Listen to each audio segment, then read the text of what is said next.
Hi everybody, it is Carrie from McMillan Library and we are here with another Let's Make Lunch. And today it's not really lunch that we're making, but it's something that you can use for lunch. So today we are making homemade bread. Yes! Homemade bread is so delicious. I can't, unless you've had homemade bread, I think you just don't understand how much better homemade bread is than bread that comes in a bag. And it's really easy to make. I think people are scared of it for some reason, and it's easy. It is something that you do need to practice, but when you practice, you get better at it, and as you get better at it, it becomes easier and it's more fun. So I've been doing this for a while, for quite a while. I've been making my own bread. Today we are going to be making two different types of bread. One is like loosely bread, but it's delicious. And the other one is an actual bread. So we are going to be making a rustic Spanish bread, and we are going to be making cinnamon rolls with cream cheese icing. These are two similar types of dough, but they are different. The Spanish dough is a regular bread dough, and the cinnamon roll dough is an enriched bread dough. So it uses egg, milk, and butter to enrich the dough and make it smooth and soft and just really tasty. So those are the two different types of bread doughs we're going to be making today. There are a couple of different things you can use to make your bread rise. So today we are going to be using yeast as our rising agent. You can also use baking powder or baking soda. Certain types of breads use that to help inject air and volume into their bread. Irish soda bread is one of those specifically, but that's not the type of bread we're making today. We're going to be using yeast. And the yeast that I'm going to be using is an instant, dry instant yeast. You can get this at the grocery store in packets. You can also get it in little jars. It depends on how much bread you think you'll be making. Yeast does not last forever. It will die. Yeast is a bacteria that's found everywhere. This particular yeast is yeast that's been cultivated to use in bread, and it's perfectly safe to eat. But it's a living organism, so it won't last forever. So if you're going to be making a lot of bread, you could, be okay buying a little bit more yeast. If you're only going to be making it once in a while, like once a month or so, you may just want to stick with the packets. You can also keep your yeast in the refrigerator. That will help keep it fresh a little bit longer. That's where I keep mine all the time. And I actually get like a 3-pound package of yeast because I make a lot of bread. And then I divide it up and I actually freeze some of that. And the freezing it just kind of suspends it until I'm ready to use it. Yeast can be a little bit scary. I know I was one of those people that was scared of using yeast because what happens if it goes wrong? And yeah, it is a little bit scary at first, but you just have to kind of be fearless and just try it. And it's not always going to work. I still have bread that doesn't rise correctly for some reason. There's so many variables, and I think that's what makes this a little bit scary, all right? But don't be scared of it. It's just yeast and flour, and it's going to be okay. So there are a couple of things that will affect your yeast in negative ways, and that is the temperature of the liquid that you're going to be proofing your yeast in. Usually you use either milk or water to proof your yeast, and you add a little bit of something sweet, sugar, honey, that sort of thing to kind of give the yeast something to eat and then warm it up with the warm liquid. The problem is if you heat your liquid too high, let's say above 110 degrees, it will kill your yeast and your yeast will stop working. So you want to kind of err on the side of caution. A little bit less heat is better than too much. because if it's not quite as hot, it will still work. It will just take a little bit longer. If it's too hot, it won't work at all. So just keep that in mind. Another thing that will instantly kill your yeast is direct contact with salt. Salt and yeast are not friends. So often you will find that you put the salt into the flour and mix that together, which is what we're going to be doing in our Spanish rustic loaf. And also, sometimes you'll find a recipe where you add the flour and you put it, it will tell you to put the yeast on one side of the flour and the salt on the other side, just so they don't combine and directly come in contact, because the salt will kill the yeast and your bread won't rise. So there's a lot of different moving parts, which I know is a little bit scary, but if you have a good recipe, you should be able to follow it just like any other recipe. And you know, if you do the steps in the correct way, the chances of you coming up with a really good product are pretty good, actually. Temperature plays a big part in a lot of this, and honestly, most of making bread is waiting, is being patient, because basically you put your ingredients together, make your dough. You usually knead it, but not always. There are no knead breads, which I love, and oh man, I could go on and on about that too. But you basically put your bread dough together, you knead it, put it in a bowl, and then it needs to sit. And yeast needs to activate and proof. So that can take about an hour usually, depending on your temperature in your room. So you basically put everything together, wait for an hour. After an hour, you punch the dough down, depending on your recipe. It depends on what you need to do next. Sometimes you punch it down, sometimes you roll it out. Depends on your dough. But that's your next step. And then you form it into whatever shape you're gonna need. And then you let it sit again. Sometimes an hour, sometimes it's like 30 minutes. It just depends on your recipe. And then you bake it. And that's those are the kinds of breads that I make. There are breads that take days to make. There are breads that you put some of the ingredients together to make a sponge, what's called a sponge. So it's basically like the yeast mixture. You put it together and then you let that sit overnight, and then you build the flavors. And those breads tend to be more flavorful, and they just have a really good texture to them, but they take a lot of waiting and a lot of kind of messing around with them, truthfully. So I tend to not make those. I like to make things that are easy, because if I don't make something that's easy, I probably won't do it ever again. So these things that I'm making today are super easy, and I really hope that you enjoy them. We are ready now to make our Spanish rustic bread. This recipe is one that I use every week. Well, I have been for about a month now. It makes 2 really nice sized loaves of Spanish bread. And it seems to be the perfect amount of bread for my family for the week.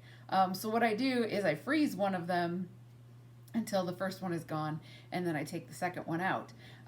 Because this is not store-bought bread, it has no preservatives in it. So the bread will not last as long on your counter as bread that you buy at the store. So you do need to eat it up pretty fast. You can freeze it, which is nice, and then you can just bring it out as you need it. That's what I do, because it does take a little time to make bread, so it's kind of a nice weekend thing for me to do. So that's normally what I do. This rustic bread, the recipe, like I said, makes 2 pretty big loaves. If you only want to make 1 loaf, I also have the recipe, and it works fine, absolutely fine. So we're going to go through our ingredients very quickly. Super simple. 5 ingredients is all you need. We have 7 cups of all-purpose flour. You can also use bread flour if you have that. I have 1/4 cup of olive oil. I have a tablespoon of salt. I've got 5 teaspoons of instant yeast. And I've got 2 3/4 cup of warm water, around 95 to 100 degrees for your water. So our first step in making this Spanish rustic bread is we've got our water. It's warm. Well, all we're going to do at this point is we're going to sprinkle our yeast into the warm water. We're going to give it a little bit of a stir just to make sure that yeast gets into the water. You don't need to be too crazy with that at this point. Try and get the yeast off your spoon. And all we're going to do is we're going to wait for that to bloom or for the yeast to kind of wake up, and the water will help it to do that. Our yeast mixture, yeast and water, has been proofing or getting ready, and you can see it's kind of blooming. I think that's another word for it. So that is ready to go. We can see that it's alive and working. So our next step in this process to make the Spanish rustic bread is we're going to add our 1 tablespoon of salt to our 7 cups of flour. If you have a mixer, stand mixer, you can certainly do that in your stand mixer. It does make the process much easier, I have to say. So we're just going to make sure this salt is kind of evenly distributed through the flour. And then what we're going to do next is we're going to drizzle in our olive oil, 1/4 cup of olive oil. We're going to mix that in together with our flour and salt. Let's get that mixed a little bit better. It's a little easier when you do it with a mixer because your hands are free to do the pouring while the mixer does the mixing. That's all right. We can do it this way. Not a problem. All right, so our olive oil is kind of mixed in there with the flour and the salt. And the next thing we're going to do is we're going to add our yeast mixture. And we're just going to slowly add this in while we stir. It's kind of difficult because my bowl wants to move while I'm pouring. Makes it a little trickier, for sure. So we're just going to kind of try and get the flour mixed in with the liquid. This bowl doesn't want to stay still at all. All right, we're almost done with the liquid. Then I can get my spoon going here. Good enough. All right, so we're going to just finish mixing the dough. We want to make sure all the flour gets mixed in with the liquid part. And I'm just kind of folding it in right now. Probably get my hands in there in a minute. Once I get it more together a little bit.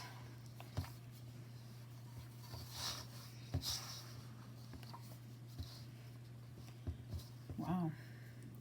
I have not done this by hand before, so this is a new process for me. So we'll see how it goes.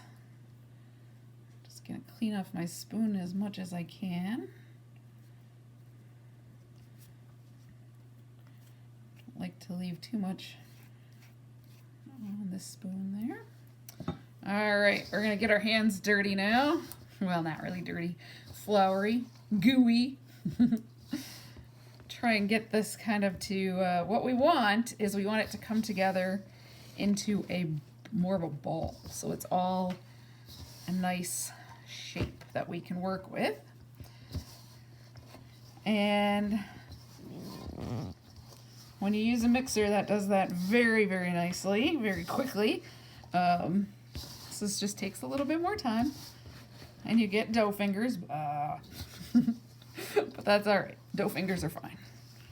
It's kind of a nice process. It really, you get to, it's like playing with Play-Doh, but only a edible version. All right, so you can see that's kind of coming together a little bit better.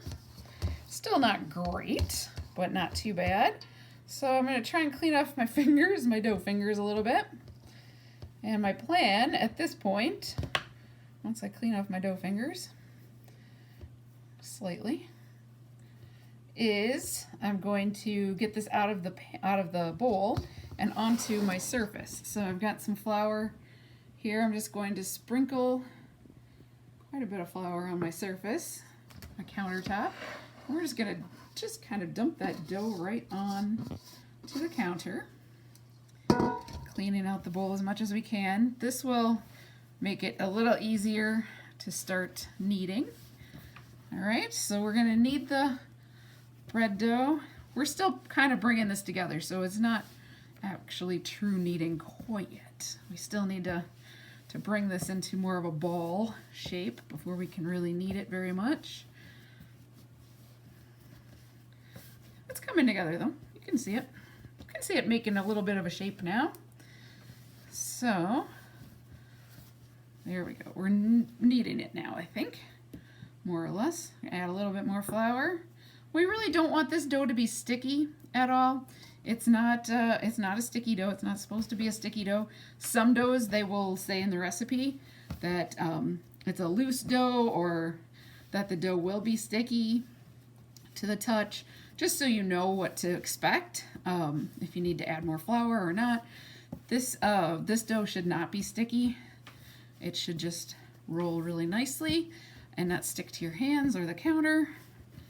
So this is what we've got going right now, and we're kneading the dough. So this dough is much different than the second dough we'll be making for the cinnamon rolls. This dough is a lot more firm. It takes a little bit more effort to knead this dough. And basically what you're wanting to do when you knead dough is you push it with your heel, turn it, fold it over on itself, push it with your heel, turn it again, fold it, push it, and you just keep doing that until it gets a good feel. I'm going to add a little bit more flour. So it's starting to stick a little bit.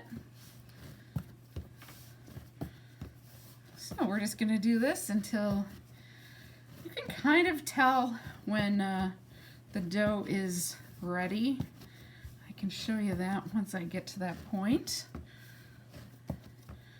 The more you work with dough, the more you will know just by feel when your dough is ready to go. Whew. This is my workout for the day. Someday I'll show you how to do pasta dough. Pasta dough is even more firm than this dough. That really gives you a workout when you need it.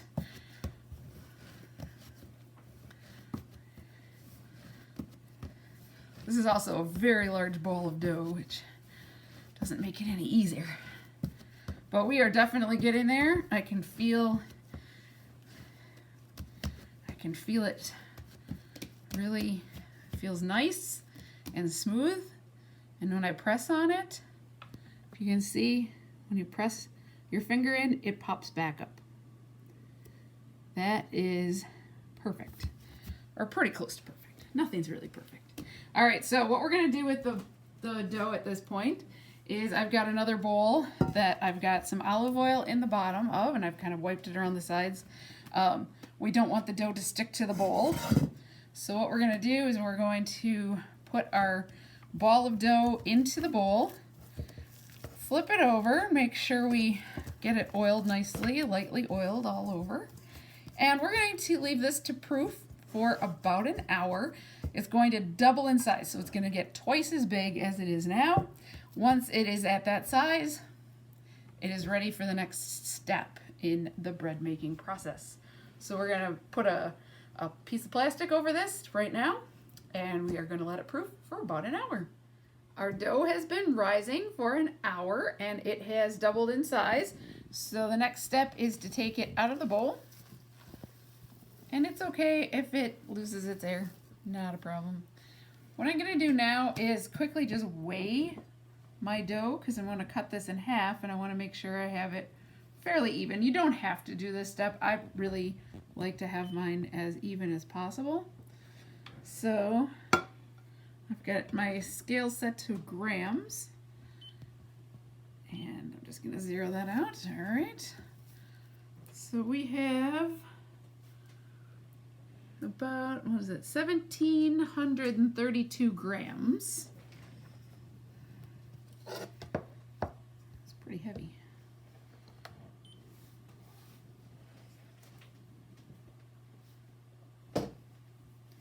All right, so the next step, we're gonna get rid of our bowl here quick. All right, so I'm just gonna add a little flour to our counter again. All right, so we've got our bench scraper. We are dividing our dough roughly in half. I'm just going to weigh it. We want 866 for each piece. I've got 846, so take a little bit of that one. Oops, a little too much. Not much. But there we go. 862. 867. We're getting there. Grams are very small. 866. Perfect. All right, so we've got 2 balls weighing 866 grams each. And what I'm going to do is just kind of knead these for a few minutes. I am actually squeezing the air out that we've built up, but that's okay. That's what this recipe calls for. So what I'm doing now is I'm just kind of pinching the bottom together and making it kind of stick to itself on the bottom there. And we want it to be a ball. So I just like to kind of roll it around on the counter till I get a nice round ball. There we are. Looks pretty good. We're going to put the seam side on the bottom, and I've got just a baking sheet here. I've got some parchment paper lining that. If you don't have parchment paper, that is fine. And I also have cornmeal, just a little bit of cornmeal scattered on the parchment paper, just to prevent anything from sticking to the pan. You can use just the pan with cornstarch or cornmeal. I have had problems with it stick in the past, so I just use the parchment as a little extra reassurance. So we're going to put 1 ball of dough on one side, and then I'm just going to knead this other dough quick. We're just kind of pushing the air out of it. Proofing as well as getting air into the dough. Also, it kind of gets the gluten in the dough ready to rise as well. So that is what we're doing here. All right, so we've got our edges tucked on the bottom. We're just rolling it to make it a nice firm ball shape. Just like so. All right, so we've got 2. Oops. I try to not have too much of a hole in the bottom. You want to make that pretty even so when you cut it after it's finished baking, it doesn't fall apart on you. Every once in a while you'll get a loaf like that, but that's okay. All right. I'm going to put that next to the other one. I try to put them as far apart as I can on my baking sheet. And then we're going to grab a sharp knife. I have these little serrated knives. They work really well for this. And we're just going to cut a fairly shallow X on the top of each of our loaves. This just kind of helps release the steam from the bread as they're baking. And then I'm going to just lightly dust those with flour, which is more for how it looks than anything really functional. That flour really isn't doing a whole lot. All right, so what I'm going to do with those is I'm going to cover them with a clean dish towel, and we're going to let those rise one more time for about 25 to 30 minutes. While we are doing that, we're going to get our oven started at, let me check my temperature. That's the part I forgot. All right, so we always want to make sure we have it at the right temperature. We are going to preheat our oven to 425 degrees, and that will come up to temperature while our dough is rising for the last time. So we're just going to wait about 25-30 minutes till that dough is almost doubled in size again. It's time! Our dough has risen for the final time. We want to be careful this time to not make the bread deflate. So we're going to be very careful with it. We're going to put it into our oven, which has been preheated to 425 degrees. And we are going to bake this for about 25 minutes. And they should be nicely browned and sound hollow when we tap them, when we take them out of the oven. So let's put these in. Remember, if you need help putting the bread in the oven, to ask for help. Those are pretty heavy loaves. All right, we're going to put these on for 25 minutes, and we'll come back and check on them. There is nothing like the smell of fresh baked bread in your house. It smells amazing in here right now. The bread is just finishing cooking. And we're going to turn our oven off and take this out of the oven. It smells amazing. The only thing I can think that might smell better is when we make the cinnamon rolls. All right, let's have a look. Oh my goodness, look at these two really nice looking loaves of Spanish bread. And a test that you want to do. So our bread is nicely browned, not too dark, perfect. And if you tap on it, you can hear it sounds hollow. That is a good test to see if your bread is done. So we will enjoy these throughout the entire week. I hope you enjoy your bread. And next up, we will be making cinnamon rolls with cream cheese frosting. Yum!